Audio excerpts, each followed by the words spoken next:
ओम शांति। 17 फरवरी 2024 की मुरली। पहले हम सुनेंगे मुरली के कुछ मुख्य पॉइंट्स। बाप की हमें श्रीमत मिलती है कि मामेकम याद करो।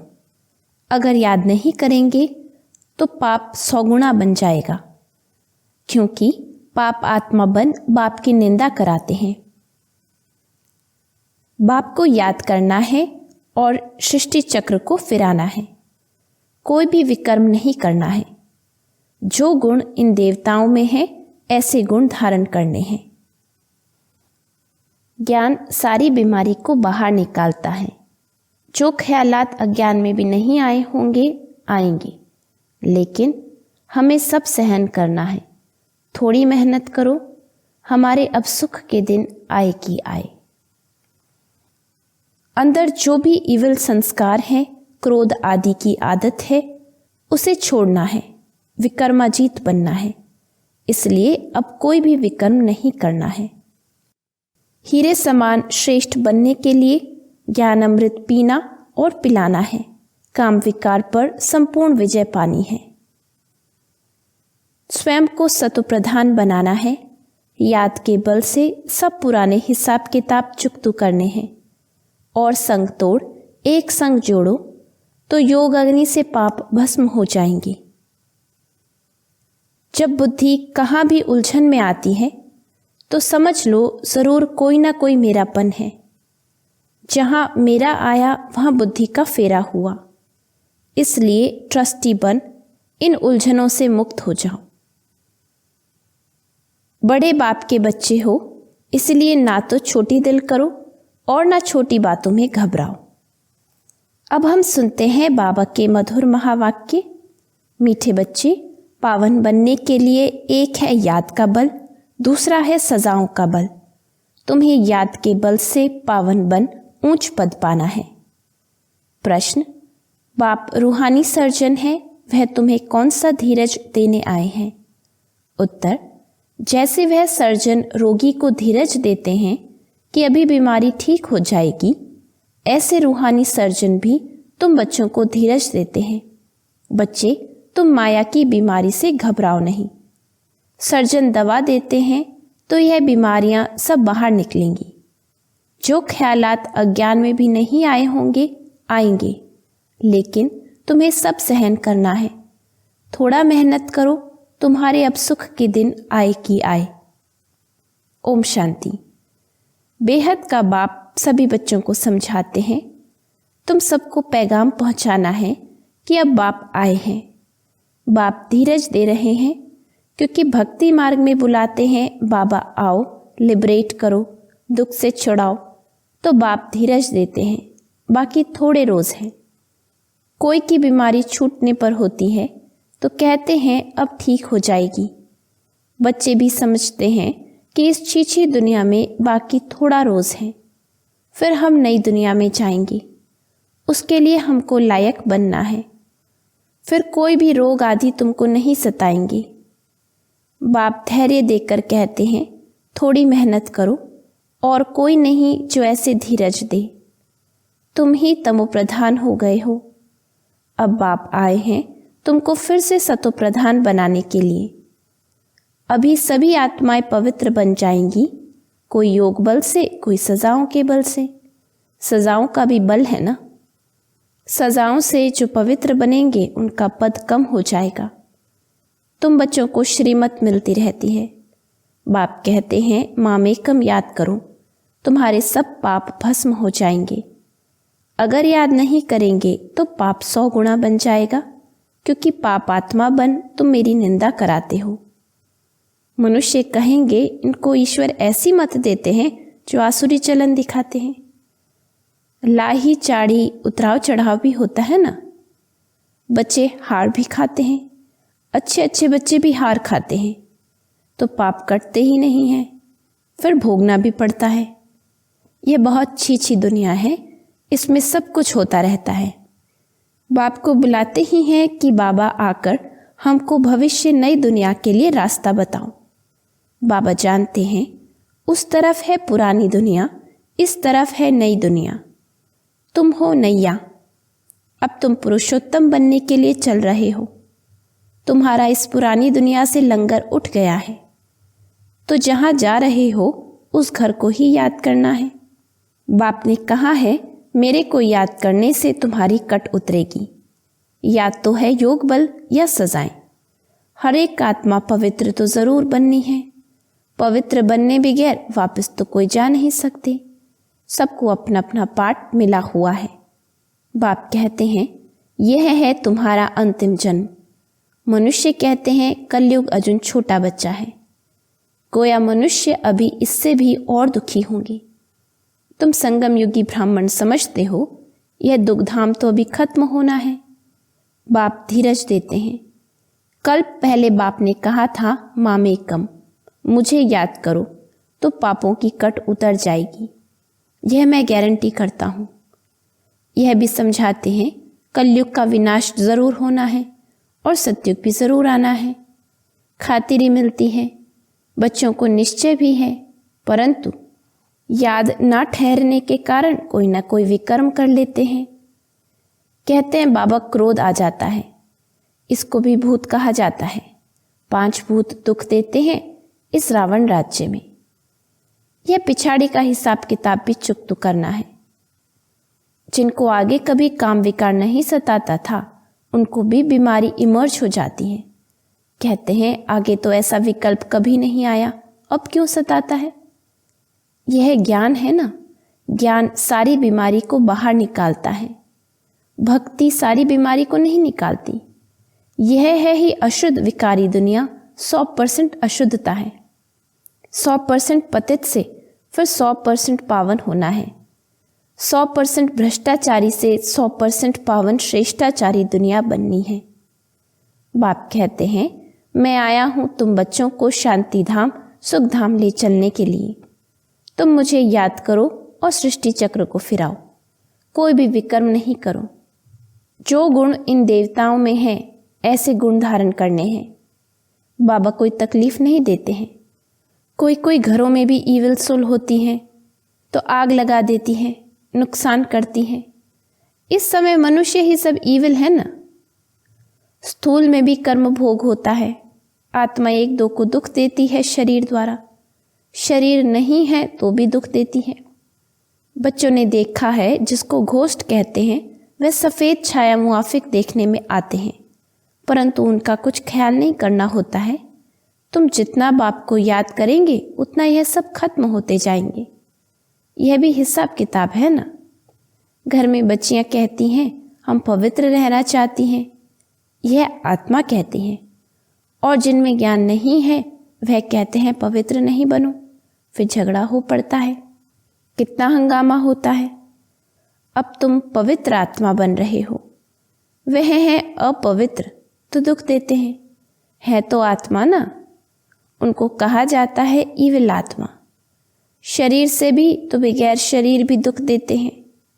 ज्ञान तो सहज है, स्वदर्शन चक्रधारी बनना है। बाकी मुख्य है पवित्रता की बात। इसके लिए बाप को खुशी से याद करना है। रावण को ईविल कहेंगे ना। इस समय यह दुनिया है ही ईविल। 1-2 से अनेक प्रकार के दुख पाते रहते हैं। ईविल पतित को कहा जाता है। पतित आत्मा में भी 5 विकार अनेक प्रकार के होते हैं। कोई में विकार की आदत, कोई में क्रोध की आदत, कोई में तंग करने की आदत, कोई में नुकसान करने की आदत होती है। कोई में विकार की आदत होगी तो विकार ना मिलने कारण क्रोध में आकर बहुत मारते भी हैं। यह दुनिया ही ऐसी है। तो बाप आकर धीरज देते हैं, हे आत्माएं, बच्चों, धीरज धरो, मुझे याद करते रहो और दैवी गुण भी धारण करो। ऐसे भी नहीं कहते हैं कि धंधा आदि नहीं करो। जैसे मिलिट्री वालों को लड़ाई में जाना पड़ता है तो उन्हों को भी कहा जाता है शिव बाबा की याद में रहो।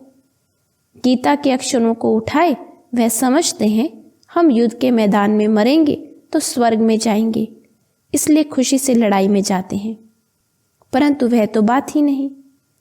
अब बाबा कहते हैं तुम स्वर्ग में जा सकते हो, सिर्फ शिव बाबा को याद करो। याद तो एक शिव बाबा को ही करना है तो स्वर्ग में ज़रूर जाएंगे।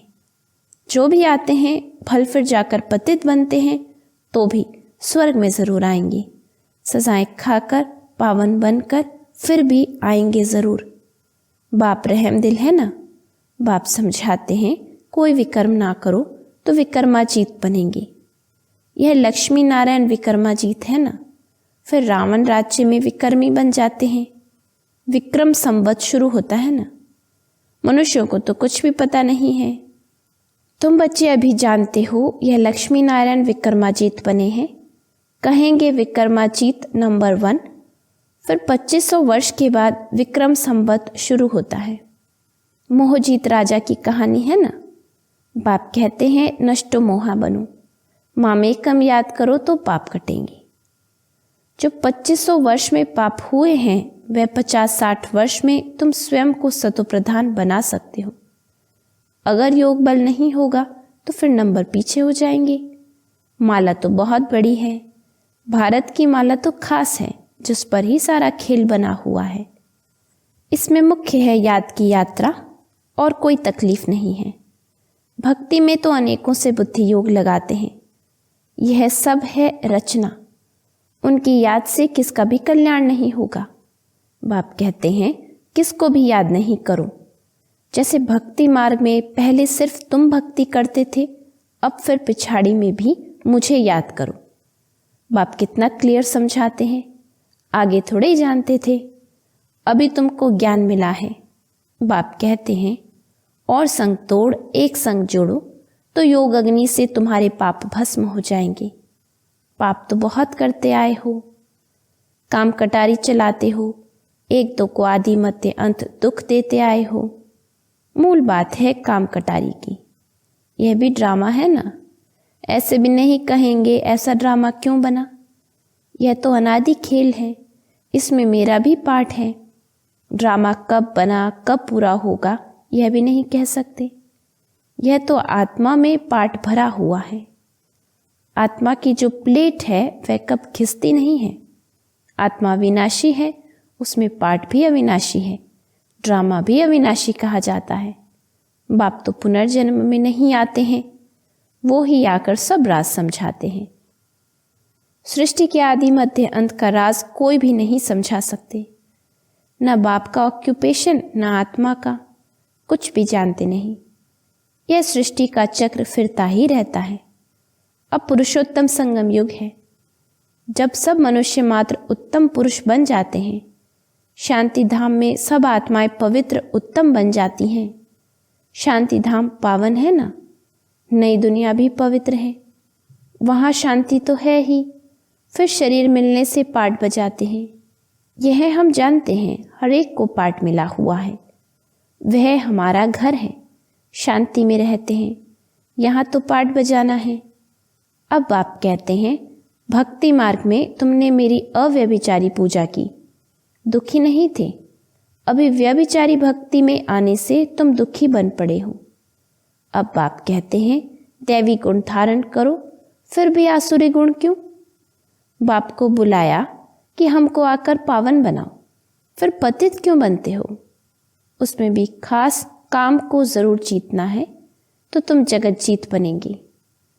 मनुष्य तो भगवान के लिए कह देते हैं आप ही पूज्य आप ही पुजारी, गोया उनको नीचे ले आते हैं। ऐसे पाप करते करते महाविकारी दुनिया बन जाती है। गरुड़ पुराण में भी रौरव नरक कहते हैं, जहाँ बिच्छू टिंडन सब काटते रहते हैं। शास्त्रों में क्या क्या बैठ दिखाया है, यह भी बाप ने समझाया है। यह शास्त्र आदि सब भक्ति मार्ग के हैं, इनसे कोई भी मेरे साथ नहीं मिलते हैं और ही तमो प्रधान बन पड़े हैं। इसलिए मुझे बुलाते हैं कि आकर पावन बनाओ तो पतित ठहरे ना। मनुष्य तो कुछ भी समझते नहीं हैं। जो निश्चय बुद्धि हैं वह तो विजयी हो जाते हैं। रावण पर विजय पाकर राम राज्य में आ जाते हैं। बाप कहते हैं काम पर जीत पाओ, इस पर ही हंगामा होता है। गाते हैं अमृत छोड़ विष क्यों खाते हो। अमृत नाम सुनकर समझते हैं गौ मुख से अमृत निकलता है। अरे गंगा जल को थोड़े ही अमृत कहा जाता है। यह तो ज्ञान अमृत की बात है। स्त्री पति के चरण धोकर पीती है उनको भी अमृत समझते हैं। अगर अमृत है तो फिर हीरे समान बने ना। यह तो बाप ज्ञान देते हैं जिससे तुम हीरे जैसा बनते हो। पानी का नाम कितना बाला कर दिया है। तुम ज्ञान अमृत पिलाते, वह पानी पिलाते हैं। तुम ब्राह्मणों का किसको भी पता नहीं है। वह कौरव पांडव कहते हैं, परंतु पांडवों को ब्राह्मण थोड़ी समझते हैं। गीता में ऐसे अक्षर है नहीं जो पांडवों को ब्राह्मण समझे। बाप बैठ सब शास्त्रों का सार समझाते हैं। बच्चों को कहते हैं, शास्त्रों में जो कुछ पढ़ा है और जो कुछ मैं सुनाता हूँ उसको जज करो। तुम जानते हो आगे हम जो सुनते थे वह रॉन्ग था, अब राइट सुनते हैं। बाप ने समझाया है, तुम सब सीताएं अथवा भक्तियां हो। भक्ति का फल देने वाला है राम भगवान। कहते हैं, मैं आता हूँ फल देने। तुम जानते हो हम स्वर्ग में अपार सुख भोगते हैं। उस समय बाकी सब शांति धाम में रहते हैं। शांति तो मिलती है ना। वहाँ विश्व में सुख, शांति, पवित्रता सब कुछ है। तुम समझाते हो जबकि विश्व में एक धर्म था तभी शांति थी, फिर भी समझते नहीं हैं। ठहरता कोई मुश्किल है। पिछाड़ी में बहुत आएंगे, जाएंगे कहाँ। यह एक ही हट्टी है। जैसे दुकानदार की चीज़ अच्छी होती है तो दाम एक होता है। यह तो शिव बाबा की हट्टी है। वह है निराकार। ब्रह्मा भी ज़रूर चाहिए। तुम कहलाते हो ब्रह्मा कुमार कुमारियाँ, शिव कुमारियाँ तो नहीं कहला सकते हो। ब्राह्मण भी ज़रूर चाहिए। ब्राह्मण बनने बगैर देवता कैसे बनेंगे। अच्छा, मीठे मीठे सीखे लधे बच्चों प्रति माता पिता बाप दादा का याद प्यार और गुड मॉर्निंग। रूहानी बाप की रूहानी बच्चों को नमस्ते। रूहानी बच्चों की रूहानी बाप को नमस्ते। धारणा के लिए मुख्य सार। पहला, देवताओं जैसे गुण स्वयं में धारण करने हैं। अंदर जो भी ईविल संस्कार हैं, क्रोध आदि की आदत है, उसे छोड़ना है। विकर्माजीत बनना है। इसलिए अब कोई भी विकर्म नहीं करना है। दूसरा, हीरे समान श्रेष्ठ बनने के लिए ज्ञान अमृत पीना और पिलाना है। काम विकार पर संपूर्ण विजय पानी है। स्वयं को सत्प्रधान बनाना है। याद के बल से सब पुराने हिसाब किताब चुकता करने हैं। वरदान, बुद्धि को मेरेपन के फेरे से निकाल उलझनों से मुक्त रहने वाले न्यारे ट्रस्टी भाव। जब बुद्धि कहाँ भी उलझन में आती है तो समझ लो ज़रूर कोई ना कोई मेरापन है। जहाँ मेरा आया वहाँ बुद्धि का फेरा हुआ। गृहस्थी बनकर सोचने से गड़बड़ होती है, इसलिए बिल्कुल न्यारे और ट्रस्टी बन जाओ। ये मेरापन, मेरा नाम खराब होगा, मेरी ग्लानि होगी, यह सोचना ही उलझना है। फिर जितना सुलझाने की कोशिश करेंगे उतना उलझते जाएंगे। इसलिए ट्रस्टी बन इन उलझनों से मुक्त हो जाओ। भगवान के बच्चे कभी उलझनों में नहीं आ सकते। स्लोगन, बड़े बाप के बच्चे हो इसलिए ना तो छोटी दिल करो और ना छोटी बातों में घबराओ। ओम शांति।